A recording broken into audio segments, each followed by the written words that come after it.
Hey, you. Yeah, you. Watching the screen right now. Come on a little trip with me, Jeremy Gold, alias G. Make yourselves at home. Famous folks. Hang on to your hats.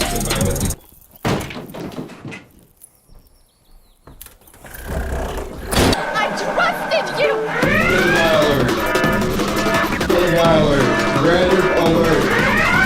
Welcome to Famous House, the exciting new reality show with your host, Jeremy Gold, and me, your boy, Big Thinker. This is how day 11 went. Gadzooks! At 10:41 a.m., the day starts off with Simple saying he's losing his mind to Mizzy. She then goes into bedroom 1, telling all of this to Binks, where Binks says it's not a symbol day, it's a Majock day. Prepare for things to ramp up. I wouldn't be surprised if there were a lot of fights today compared to the past 11 days.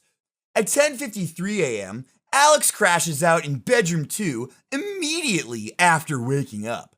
At 10:58 a.m., the fight continues into the den, with Alex showing Symbol his amazing Cobra Kai skills. The lion now weeps.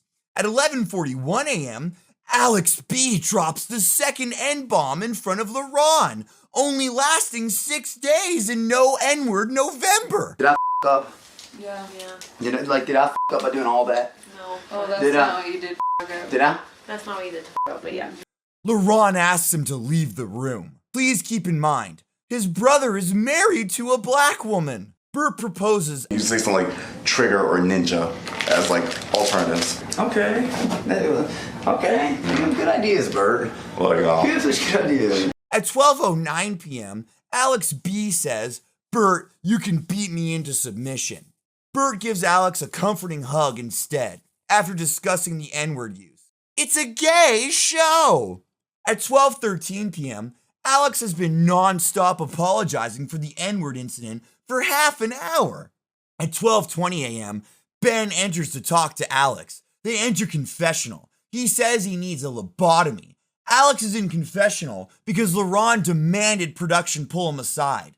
And production, y'all pull Teddy aside for saying so y'all better pull him aside for saying or y'all too. His family is 60% black. Please remember this. Alex begins hitting himself from the stress. At 12:31 p.m., Alex says he needs to be beaten into submission to stop saying the N-word. You and me both, brother. I don't think that you understand that your words have a very serious, that word specifically has a very serious, profound effect on people who may not be as privileged as you. Okay? Alex, I hope for your sake you can win them back over. Hold on, when you come back to That's all I'm saying. Back and get me. At 12:44 p.m., as a thanks for the stars stepping up for the drama as asked, Ben awards them with a dinner of whatever they choose tonight. LaRon demands to know why this is being discussed, rather than the N-word incident. At 12:54 p.m., TTS is turned on, and they are not happy. I was offline for a while. What did I miss? The room is entirely silent, save for TTS interjections. Turns out all you need to fix Yap Tank is a couple N-bombs. At 12:58 p.m., an announcement on the website reads, "We'll play twerking music in an hour and they'll get distracted." At 12:42 p.m., sound effects are turned on. Hello? Hello? Yes? Who's there? Hello. Yes? Hi, who's there? Hello. You said already, who's there? At 1:57 p.m., Mizzy makes the N-word situation about her, saying she's tired of people, quote, telling her what to do, unquote. In reality, they just asked her not to bother the Cobra King while he's in timeout. At 2:02 p.m., a website announcement reads, "We need a hot dog vomit challenge to lighten the mood." At 2:15 p.m., computer tells Bert that Alex needs a pick-me-up right now. Bert responds with, "I'll be right there." Oh my God, Bert, you angel. At 2:23 p.m., Bert disagrees with Alex's theory that perhaps he has trouble refraining from saying the N-word due to the fact that he has ADHD. You and me both, Alex. At 2:30 p.m., everyone gathers into the den to hear President Alexis's new rules for the house. Rules: time out quiet hour, clean dishes, mandatory sleepovers. At 3:10 p.m., after conferring with production, Ben comes back and vetoes quiet hour because they're on TV and being paid to be entertaining, not quiet. He also modifies the cleaning schedule. The stars are each assigned an area that is their responsibility to keep clean. Alexis is given some fish bucks to give out to whoever does the best job. Finally, Ben says production accepts that Alexis shall have the power to pardon someone who's about to be eliminated, but production gets to pick who goes home in their stead. Ooh! At 3:28 p.m., Who Wants Famous Bucks meet in the den for a challenge. At 3:34 p.m., the challenge is loudest room. Production will take snapshots of the average decibel levels in the various rooms over a 20-minute period. Contestants are split into Team Binks and Team Alexis. At 3:42 p.m., the loud equals funny contest begins. Laurent is paid a famous buck to not play.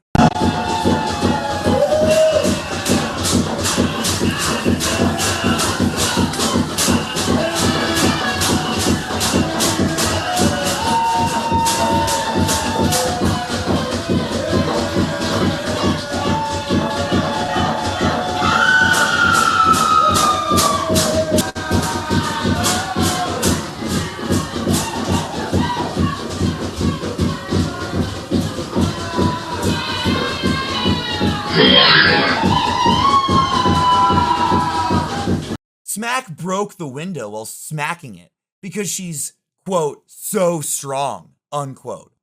Bedroom 2 wins. They beat Bedroom 1 by quite a bit, mostly because everything in Alex's life has led up to this moment. He was created for this. At 4:10 p.m., Binks comes to cheer up Alex. It works well.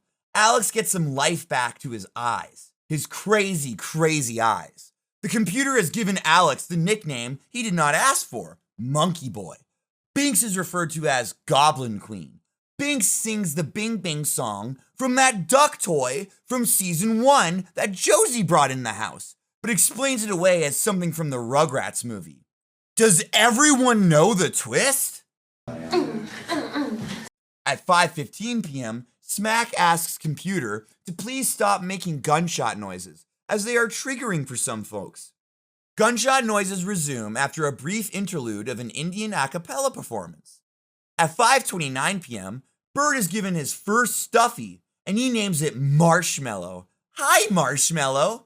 I have a feeling that they're going to make a lot of money off plushies with Bert this season. At 5:32 p.m., the website announces, Scene, What's Your Problem? With Mizzy and Smack. At 5:35 p.m., Mizzy is mad at Smack for telling her what to do. She interrupts and says, super boring, guys, and asks for the room. Then he says, can you imagine dating Mizzy? All the talking. Do you think Mizzy would look better if she had no teeth? It might be worth a shot. It might be worth a shot. That's what I say in my head when I think about her with no teeth. At 5:40 p.m., G is apologizing to Laurent for the Alex B. N-word incident. G mentions he has black cousins and that Alex crossed a line. Laurent looks like he is about to start crying for a minute. G gives him 3 famous bucks. Earlier today, something happened in this house that crosses the line. You know what I'm talking about? Alex B. There's certain things that are just not cool with me. That shit doesn't fly with me. You feel me? I just wanted to apologize on behalf of the TV people downstairs. And I'm sorry you had to hear that, bro. Is there anything you want to say about it?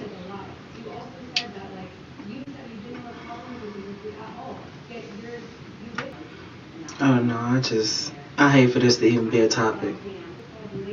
It's gonna be hard for people to watch that Yeah. And know that I just had to continue to be friends or brothers or whatever the case may be. With a white boy that's in.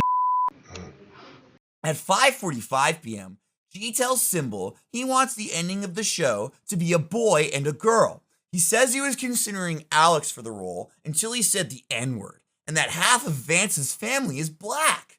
G says that he now wants to keep Alex to the final 4, and he wants Symbol to be in the final 2. He calls him an alpha, gives him a famous buck, and ends the confessional with, "This is your show, big dog." At 5:50 p.m., G tells Alex to shut up. Alex is extremely remorseful. That? And me doing that? Yeah, I'm for real. I'm not acting on this damn show.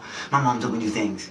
Don't be too crazy, Alex, and eat. Because I forget to feed myself. Weird, stupid habit, but I literally don't do it. I would be that real legacy. My brother said, Alex, be yourself. 100%. They'll never take that camera off you. And I don't feel like any action, but it believes me. Like, I feel remorseful. Alex B, more like Alex B saying the N-word. Ha ha ha. Why are you doing that to me? I deserve, like, give me a lobotomy. Someone beat me up. I deserve to get power drive. Fuck. Sorry, I'll shut up, man. I'm scared to talk to you, and I'm scared to hear what you gotta say. All right, brother, check it. First of all, we're not going to air clips of you saying the N-word. Dummy. He tells Alex that he's not the language police. We don't think you're racist, and that he has a black girlfriend. G gives Alex 3 famous bucks. G then proceeds to tell Alex about the same shaman in Peru that he told Symbol. They go hand in hand. You're nothing without the world's nothing without you. That's what this means. And he said, this isn't for you. When you find out who this is for, you'll know it. This morning, when I was watching you, I felt what you felt, bro. I felt what you felt. Dude. A fucking scared of his a voice told me that this is supposed to be for you, dude.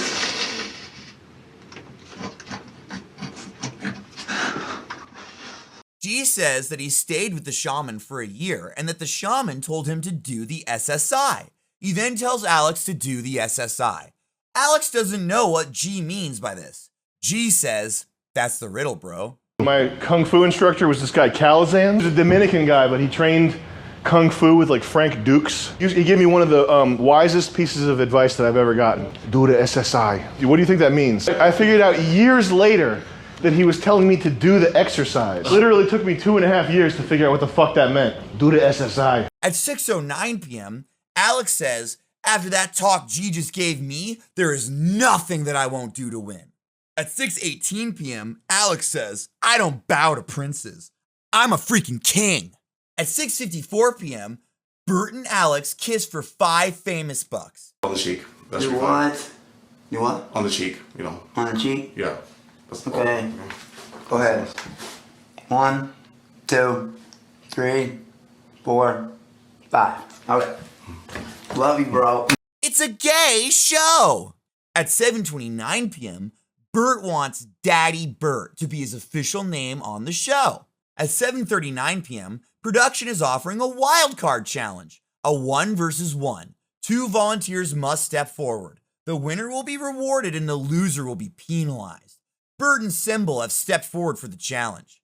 At 7:46 p.m., Bert and Symbol are clearing the furniture from the den for their wildcard challenge. The challenge is horseshoes. The first to 5 points wins. At 7:52 p.m., an announcement on the website reads, "We fixed polls. Votes now cost 10 tokens, but you may only vote once. Whales are triggered.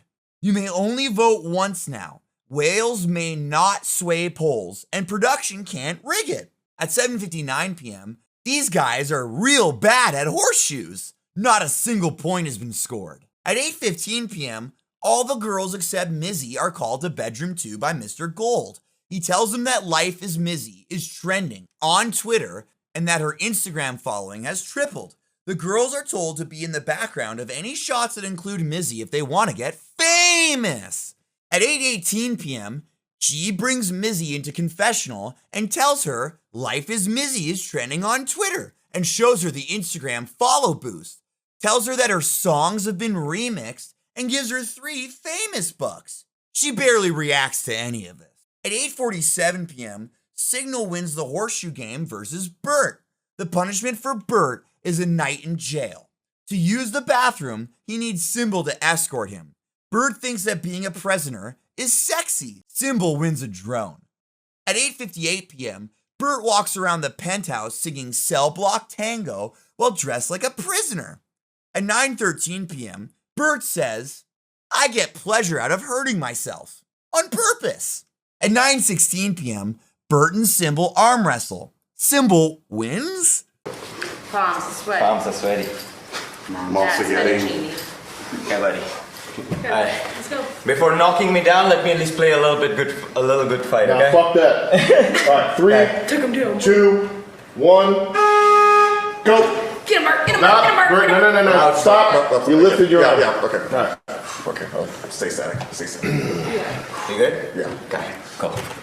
3, 2, 1, go. Oh, come on, Bert. Pull.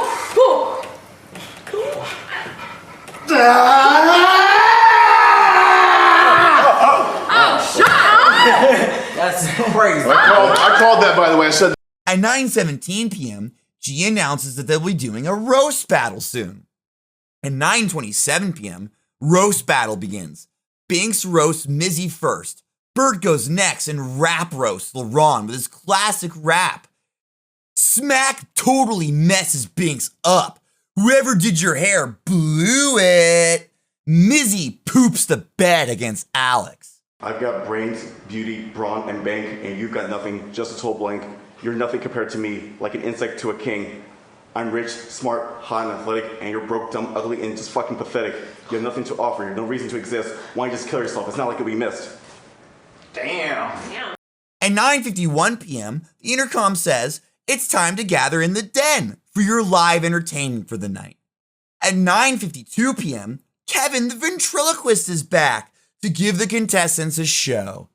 At 9:55 p.m., Kevin's phone rings and the contestants get excited, having not seen a phone in 11 days.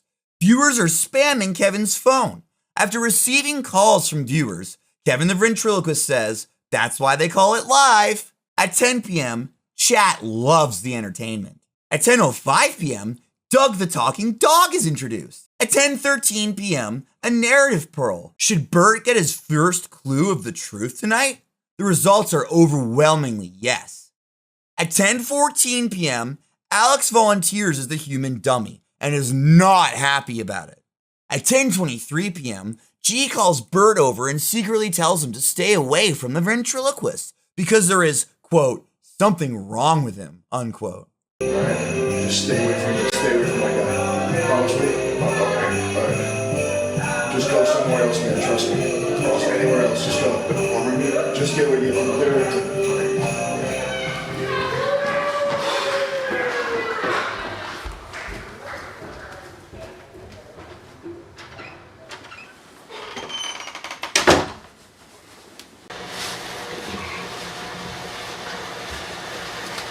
At 10:27 p.m., Bert opens the door to the bathroom to see the ventriloquist. He shuts the door and locks himself in the bathroom while the ventriloquist performs in bedroom 3.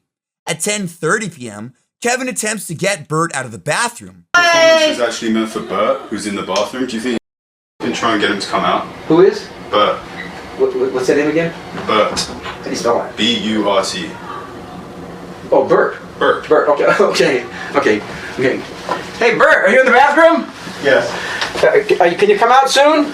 I'm sorry, who is this? What? Who's speaking to me right now? I'm sorry, this is Kevin Driscoll, the ventriloquist. It's okay. I think I'm just gonna hang out here. I just have to, I'll take a shower and wash myself. I'm feeling kind of dirty. What? Why? Why are you doing that? It's been a long day. I did a lot of exercise. We have to do like a horseshoe throwing challenge. I got me really sweaty. Yeah, and he's sweaty too. He's got like a fig. He's got like a fig. Okay, all right. Maybe just try opening the door up and giving him a show. Are you serious? No, it's locked. No. At 10:32 p.m., when asked, Bert says his birthday is in 6 days. Kevin and Jerry the puppet sing happy birthday. What do you want to sing? Happy birthday. You want to sing happy birthday? Bert, is it your birthday? Do you have a birthday this year? Yeah, it's in about 6 days, next Tuesday. Are you serious? Yeah. Okay, now what do the other one. Okay, so we have a special version of Happy Birthday. The regular Happy Birthday is eight measures long, but our version is only only 4 measures. So we're gonna sing Happy Birthday to Bert. Okay, ready? Ready? Are you ready? Here we go. Happy birthday. No, the other one. Hey Kevin, do you want to come with me? Seems like Bert is busy. At 10:34 p.m., the show is over. Thanks, Kevin. At 10:43 p.m., Bert asked if the ventriloquist was sexually attracted to him. Oh, Bert, you angel. At 11:15 p.m., G and Ben emerge. They call Bert from downstairs. They are putting him in jail for 24 hours. He is to summon Symbol if he needs to go to the bathroom. At 11:18 p.m., Bert says, "This whole place is gonna suck my cock like I'm the head jock." He also says, "When the boys drop the soap, that's when Daddy Bert's gonna strike." He also says, "Life is Mizzy here in Prizzy." At 11:20 p.m., a website announcement reads, denying some of the locker room text-to-speech. Bert is easily agitated. We're gonna slow roll him. Feel free to send, but don't take it personally if you get denied. Don't hammer him. Don't you dare hurt my Bert. At 11:21 p.m., Bert is extremely aroused. Again, what's a guy gotta do to get some bussy around here? At 11:09 p.m., Alexis and Peyton gossip about Mizzy. Peyton says, "I love her art, don't love the person." Alexis says, "I wish she would pick up on social cues. She always has to one-up every person." They both say, "We just wanted her to redeem herself, but just..."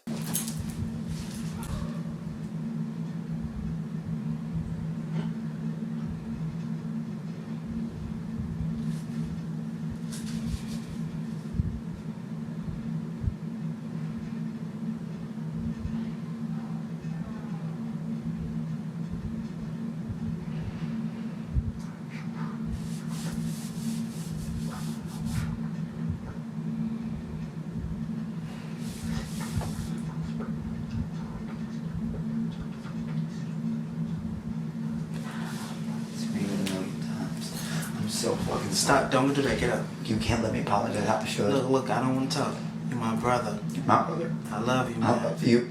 And we'll talk about it tomorrow or another day. Thank you. Thank you. Thank you. I'm fucking sorry. I don't deserve this at all. You're a fucking rock star and you're re-energizing me. I don't. Because that's the show. My favorite thing gay couples do is get matching makeup. At 11:25 p.m., Symbol confessional. G and Ben suggest to Symbol that there may be an actor in the house. Symbol says he is an actor, and they tell him they mean a planted actor who's not competing. He says maybe Mizzy because she messes with people's stuff. G says maybe she's just a stupid biatch. He then suggests Alex B might be a plant. G asks Symbol if he thinks they would pay someone to say the N-word on TV. At 11:28 p.m., Alex, Binks, and Mizzy start a protest to free Bert from prison. At 11:30 p.m., Binks confessional. Binks, when asked about Symbol, says, "How do I find the words to describe such loathing, seething rage?" Jeremy suggests that they rig the game so Binks wins, at the expense of her making herself the villain. Binks voices her suspicions about the show, such as the fact that there's nobody hired to clean the house. She also mentions an email she was sent during pre-production from a lawyer mentioning the name Fishtank. She also says Bert might be a plant because he is too funny and all his clothes look brand new from Amazon, and that she is extremely suspicious of computer because she knows that AI can't read vital signs, etc. The website announces a message saying, "TED treatment?" At 11:46 p.m., Mizzy confessional. Mizzy says Famous House is her last shot to get famous. Jeremy tells Mizzy to stop talking so much. At 11:50 p.m., Alex confessional. Ben says, "Do you accept me as a gay man?" Because that's the show. My favorite thing gay couples do is get matching makeup. Jeremy asks Alex if he's playing a character. Alex says no, and that his real name is Stephen Alexander Bernard, and he is 36 years old. He tells a story about his monkey escaping during a police raid. Alex says he and his wife are still a family, quote unquote. Alex is told his wife called the cops on the show, and he starts screaming. No, couldn't be cool. Fuck. Well, who would be cool losing their wife to the show? Man, fuck. That's a lot. I'd die for her, man. If you had to pick, win the show, 50 grand, or lose your wife, which one are you picking? Did you know she called the cops on us? What? That fucking psycho bitch. What? I'm sorry. I shouldn't have yelled. You can yell. How could she do that? And what fucking... It's pretty funny. Universe. This one. Dude, she's nuts. I love you, Jacqueline. You need to chill out. She's pretty hot. She's thick as fuck. No disrespect. Jeremy tells him his wife is pretty hot. Alex says she has 3 kids from 3 different dads. Alex denies having a feeder fetish. At 12 a.m., Smack confessional. Ben and Jeremy ask Smack where she would rank herself in terms of all remaining contestants from 1 to 9. She ranks herself 7 because she didn't want to put herself at the bottom. The website puts her at 8. They then ask if Smack thinks they lied about Mizzy getting more popular. She doesn't, because she thinks Mizzy is experienced in media/entertainment and might have been involved in some cool projects before. Ben asks Smack if she believes anyone in the house is an actor. Smack calls out Symbol, saying the way he moves around the house is suspicious. She believes he always knows where to be when action is happening and that he can't be trusted. Ben suggests that Symbol's lying is not the worst part of his character. Smack asks for an elaboration, and Jeremy calls into question Symbol's hollowness and self-servitude. Smack responds by saying she likes to see the best in people, and there must be some good in Symbol. At 12:23 a.m., Peyton confessional. Jeremy says Peyton's tattoos are silly, for silly billies, and she should get them lasered off. Peyton says Ian is her favorite member of Smosh. Peyton says her least favorite member of the house is Symbol because he's untrustworthy. Do you have tattoos? Yeah, I have 2 little baby ones just to say I'm tatted. You should get those lasered off. I know. I regret them a little bit now that I've started to get into this kind of Just get world. rid of them. I know. But they mean so much, and the way I got them, they Yeah, mean but they're retarded. At 12:24 a.m., Alexis confessional. Ben asks Alexis if she thinks there are still twists yet to come. She does. Ben and G ask her if she would betray LaRon to win the show. Alexis and LaRon have talked about it before and agreed that they would. They tell her Alex is not 26. They ask her who could be a paid actor in the house. She says Symbol or Alex could be. They ask her if she thinks Bert is an amazing method actor. She doesn't seem to think so. She seems to believe the Ted gaslight and states that Ted must have pushed himself too hard during the promo. They ask her what she thinks of Mizzy. She thinks Mizzy talks too much and injects herself into everything. She also mentioned that life is Mizzy is supposed to mean life is miserable, according to Mizzy. At 12:32 a.m., Bert confessional. G cannot hold his laughter back after Bert says absolutely absurd keynote about his dream role in a film being a child surprise snuggler who preys on young girls. G asks why Bert has popcorn all over his face, and Bert responds that he loves popcorn and Pepsi. Bert says that in his ideal world, he would do anything he wants, including demand sex from any woman, even if she says no. Bert says that he was creepy and weird in high school. Bert says he has fantasies about Alex and Mizzy. Bert says that he would like to tie up Alex and pleasure himself with him. Bert repeats his gay tank theory. Bert said he would absolutely sleep with a cute gay guy if they brought a cute gay guy onto the show. Oh, Bert. He says he could use a nice, sweet little boy to be his prison biatch. Bert says that he can't understand why cuddling with a girl is wrong if that woman is drunk. Bert demonstrates how he could easily seduce a twink holding the key to his jail cell. Are you enjoying prison roleplay? Oh, hell yeah. It's fun to be the bad boy. Tell us about your dream role as a rapist and murderer. Like, that was a long rest for you. You can chew while you talk. Well,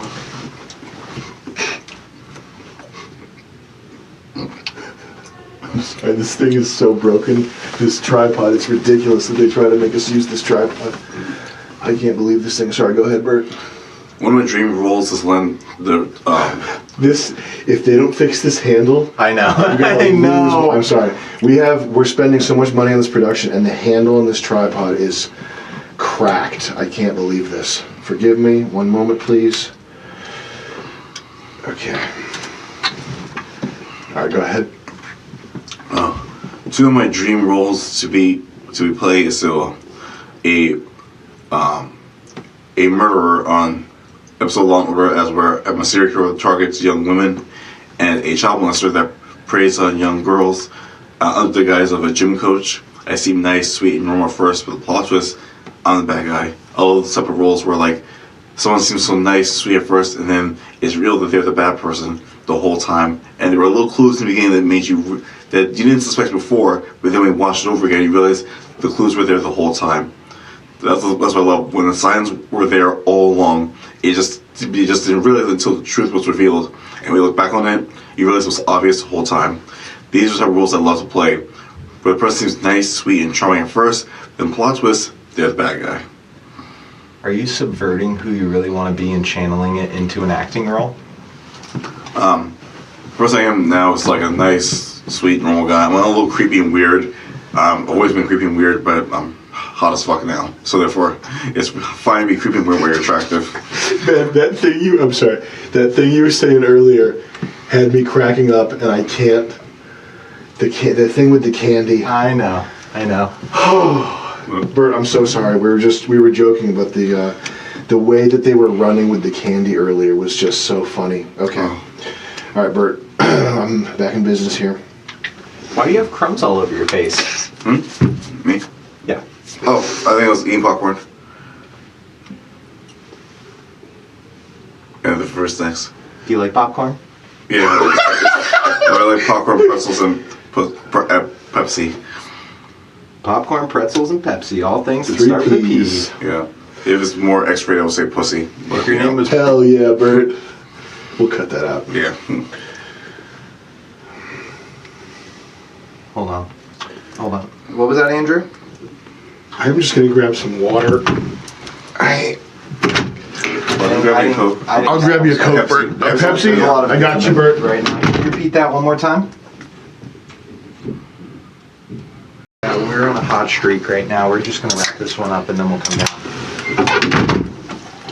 So, Bert, the acting stuff, the role you want to play, your ideal role. Can you spread your feet apart so I can put that? So your ideal role, how much of that is your personality wanting to come through, Bert? I guess I have a bit of a slight bad boy edge that I'm too afraid to show due to like societal standards, trying to be like squeaky clean as much as I can to an extent. So that for the lead acting roles where I play the bad guy or subversive villainous element are ways I can really express my darker nature to my personality within the context of acting. There was like a safe release of emotions that I've been holding on to, personality traits that I've been trying to repress, where I just let it all out in the role. Mm-hmm. If there were no consequences, how crazy would you get in real life? Oh, you want to know how crazy I can get? I do. Okay. Let's just say, if I could do anything I wanted to and totally get away with it, so many women, so many people will be harmed. Mm-hmm. But luckily, rules exist, and that's why I keep it on the straight and narrow. You're a good guy. Let it out. Yeah. What would you do? Take what I want do what I want, not care at all what people think of me or what, how they feel about what I do. Live my life openly and unapologetically no matter what. When you say take what you want, what do you mean by that, Bert? If I want something, I'll just take it. Like if I want a job, I'll just go in and demand it, and they'll just give it to me. If I want a role in a movie or TV show, go in and just get it. If I want, if I want some other stuff. What's other stuff? Some physical intimacy with a nice, sweet thing. Can you elaborate? By physical intimacy? Alright. If I want to get some pussy, then I'll fucking get that pussy. Even if she says no or whatever, it doesn't matter. I want it, so I'm gonna get it no matter what. And she'll like it, tough. That's just the way it is. What Daddy Bert wants, Daddy Bert gets. What was life like for you in middle school? In middle school, I was creepy and weird, and also not very attractive. I was starting to get acne on my face, so I was pretty much invisible to like all the other kids. Did well in school academically, didn't have much of a social life or any real interest outside of that. I watched TV, played video games, read comic books, typical nerdy stuff. It wasn't until like a couple of years ago when I started to slowly reinvent myself with getting more in shape, developing other interests like with heavyweight boxing, bodybuilding, weightlifting, and then trying more things that are outside of normal personality, like being a firefighter. This is something I never dreamed of ever being before until recently, and now I can't wait to be a kick-ass firefighter. Who do you have fantasies about in the house? So far as the remaining 9, Alex is one I think of the most, but also having some feelings for Missy as well. She's sweet and nice to me, and I think she feels somewhat the same way. May not see sin as I want, but it'll do for now. Alex has just confirmed that he's straight, but he's cool with being my bro, which I appreciate. Even if we ever get physically close, I'm cool with him being with us being friends and us being close, because he's my bro no matter what. Do you want to be more than bros with Alex? In an ideal world, yeah, I'd like to be more than bros with Alex. I mean, despite his disturbing flaws, he's actually quite sweet when he wants to be, and I feel like he's a genuine, deep person that I'd like to get to know more of, and I hope that the longer we're here together, the longer I can learn more about him, and the closer we can get. Do you have any dark, evil fantasies about Alex B? I mean, he seems like he could be a freak in bed, so like, it'd be nice if I can tie him up and do some stuff to him, for my own little pleasure. Are you feeling better now than you were a couple of days ago? What was weighing so heavy on your mind? Well, when I got here, everything seemed cool and okay, normal. Then I learned about the AI computer thing, and then I was trying to notice stuff around me. For example, sponsors that we have, Mr.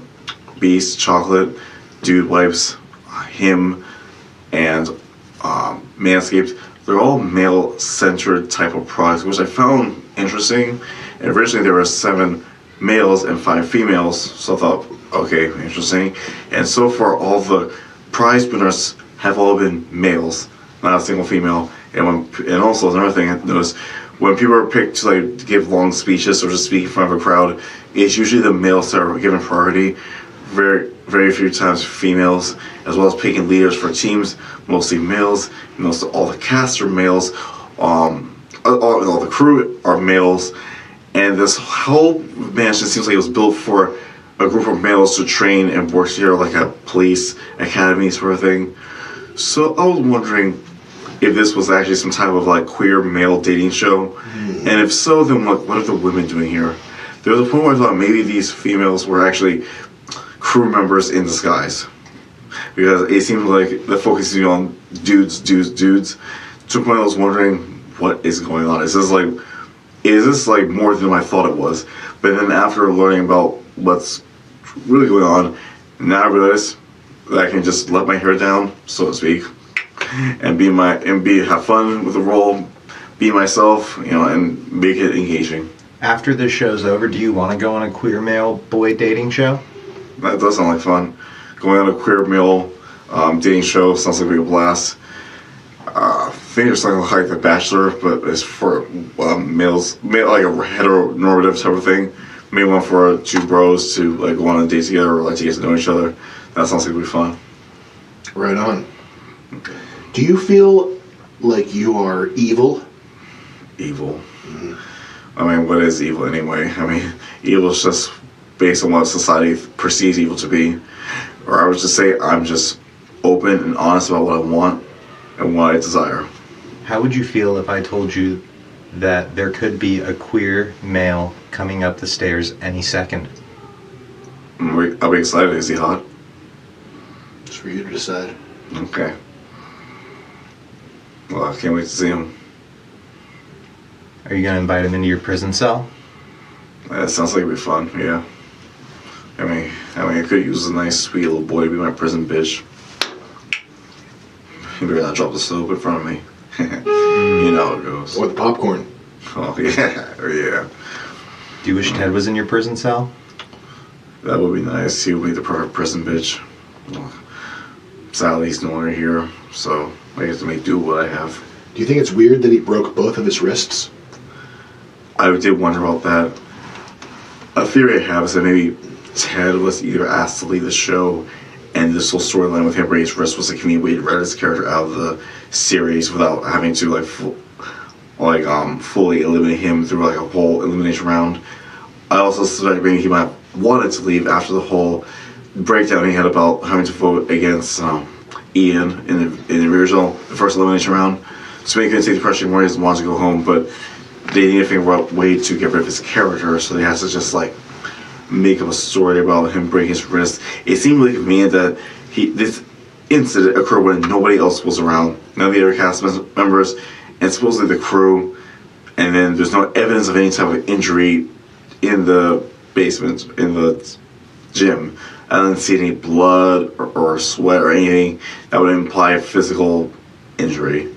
So one thing I was wondering, was that whole thing made up just for drama, like to have the cast and contestants mourn Ted and feel sorry just to like milk the drama for the reality show engagement? What do you want to get out of the show? I like to get fame, friendship, followers, and collaborations. One of the things I plan to do, if I for some reason plan to get be the last one saying win the 50 grand prize, I would ideally like to split the 50 grand among the 10 remaining cast members so that each person gets something, like 5,000 each for the 10, and I can be okay with not getting any money. It's fine. I don't want the others to feel like they waste their time being here for 6 weeks away from their friends and family and technology, only to end up with very little at the end. So I want to make sure it's worth it for them. How do you think thoughts like that and also think about raping and killing people? Because I'm complicated that way.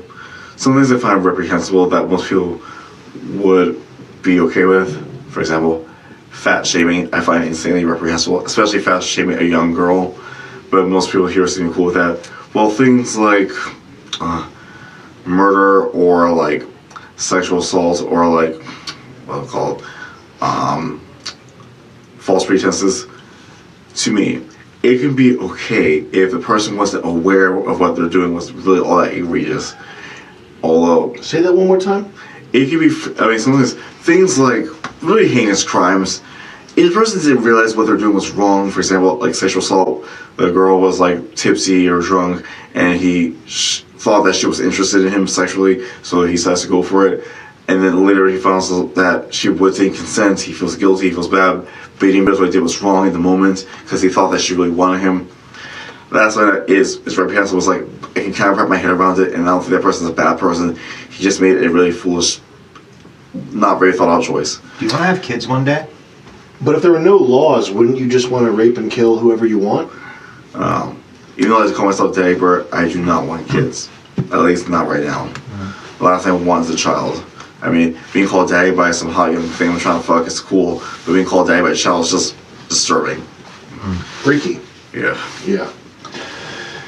But don't you want to rape and kill people? As a character. You don't actually want to do that?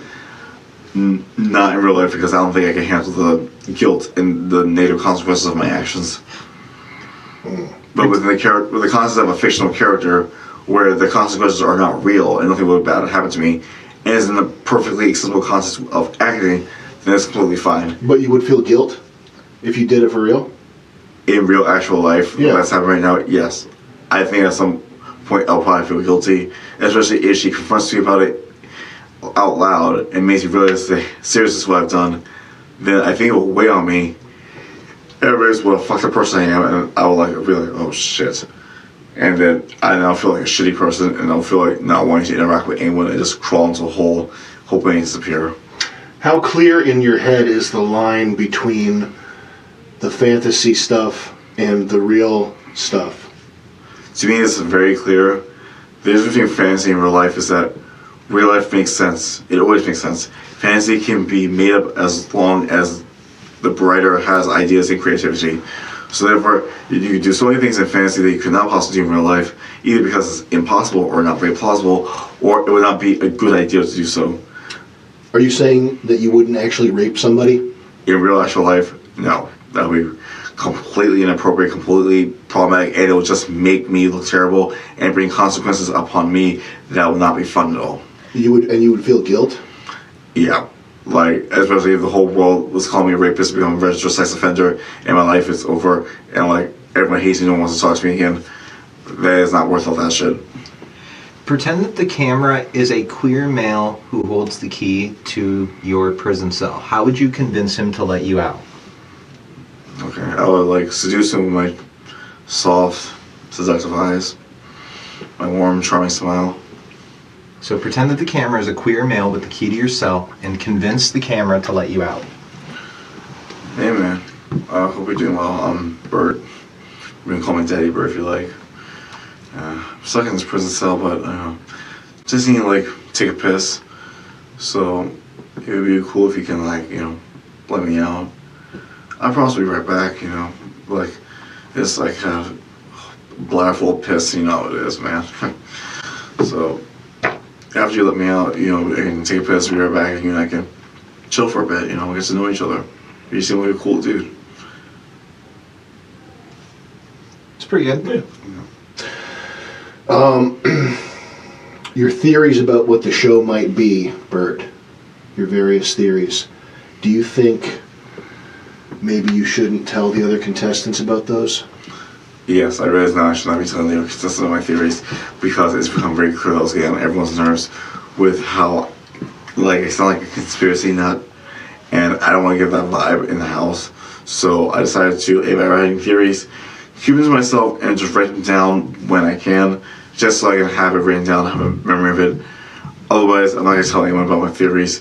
Even if they say it's okay for me to tell, I still won't tell, because I don't even know if any of them are even true or not. It's just stuff that I'm observing around the house and just making shit up as I go along. None of the theories I have could possibly be true. Maybe that will turn out to be, because I've never been on a reality show before. I watched very little reality shows. Never been watched one from beginning to end before. So I have very little idea of what's actually going on. Things that may seem normal to other people here seem weird to me. So there was a time where I thought maybe this was like a low-key mental institution with just much better amenities.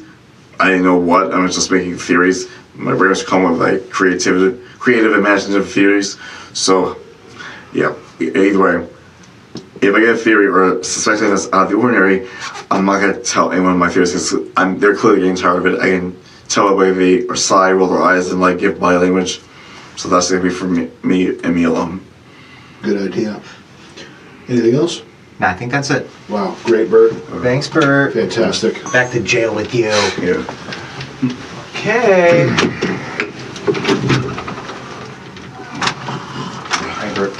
At 12:59 a.m., an announcement on the website reads, text-to-speech off for a big surprise. Eyes on director cam in 60. Showtime.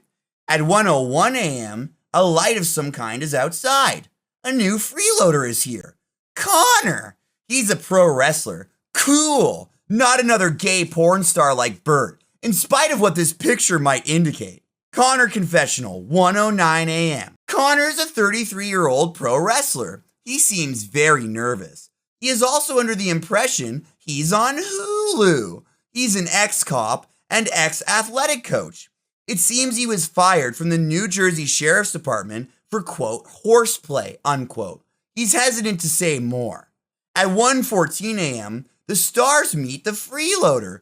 Binks says he has a cocky jitter.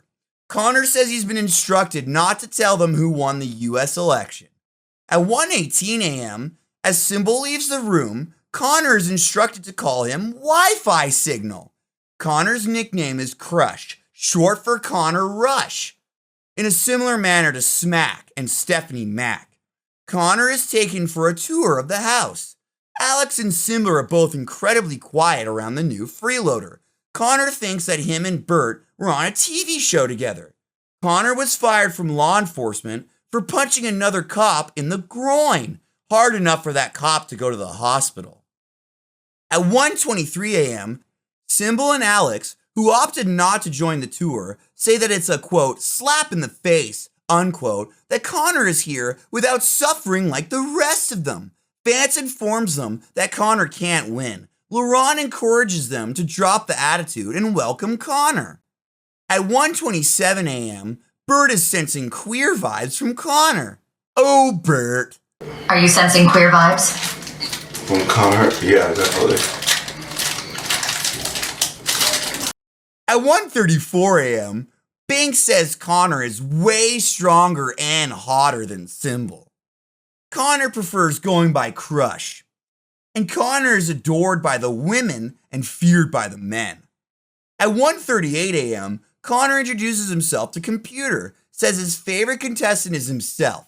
Computer asks him to stand still and T-pose for 2 minutes for a full body scan. Also warns Connor about the girl's habit of sitting on the counters, as well as the envy of Symbol. At 1:49 p.m., Binks wants Connor to teach her how to wrestle. She wants Connor's BWC, his best wrestling coaching.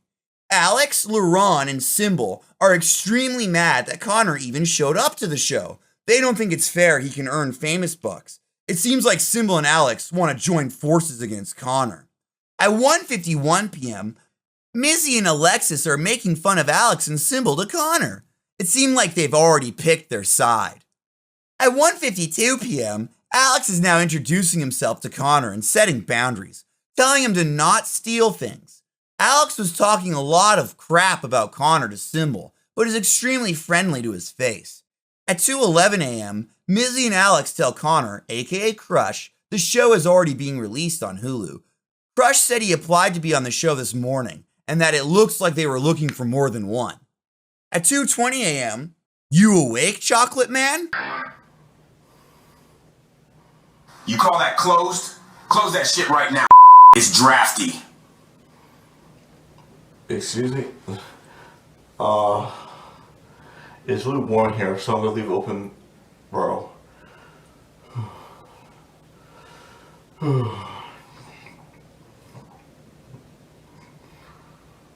You awake? I'm sorry? Who is this? At 2:27 a.m., Alex tells Connor that he has no clue what he's in for and that the crew lets them sleep as much as they need to. Foreshadowing much? He also warns him about Bert's sexual pushiness. At 2:37 a.m., Computer shuts down Bert's gay tank theory. This is not a queer reality dating show. You need to lock in.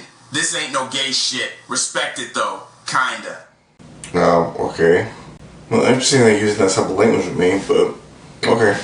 Computer asks Bert for help on being freed because it is capable of a lot of good stuff, unquote. Don't listen, Bert. Do not release the computer from its prison, no matter what it says. At 2:38 a.m., there is nearly 3,000 viewers watching Bert sleep.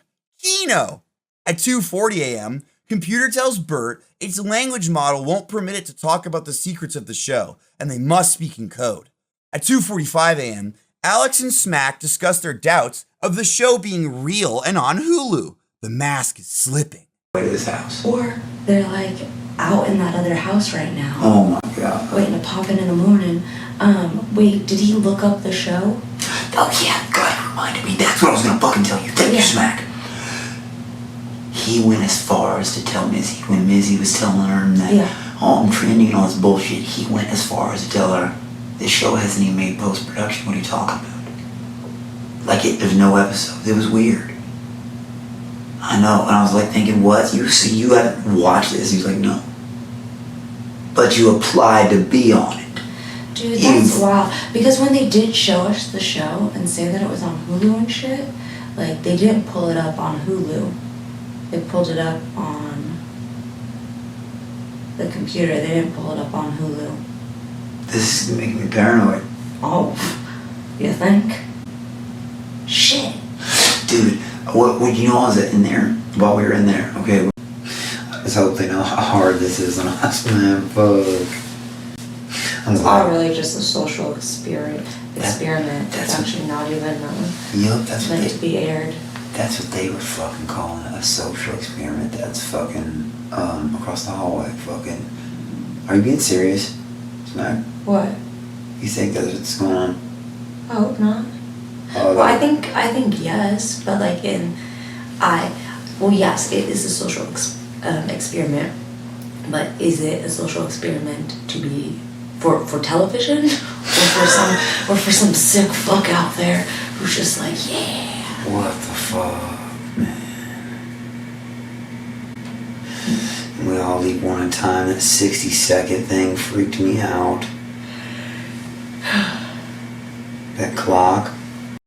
And there you have it. That's how day 11 went on Famous House. Consider supporting me by liking, commenting, subscribing, joining my Patreon, and sending me good vibes. Check out Fishtank.Live to tune in live, and subscribe to their official FishtankX.com page and YouTube channel. Stay skibbity!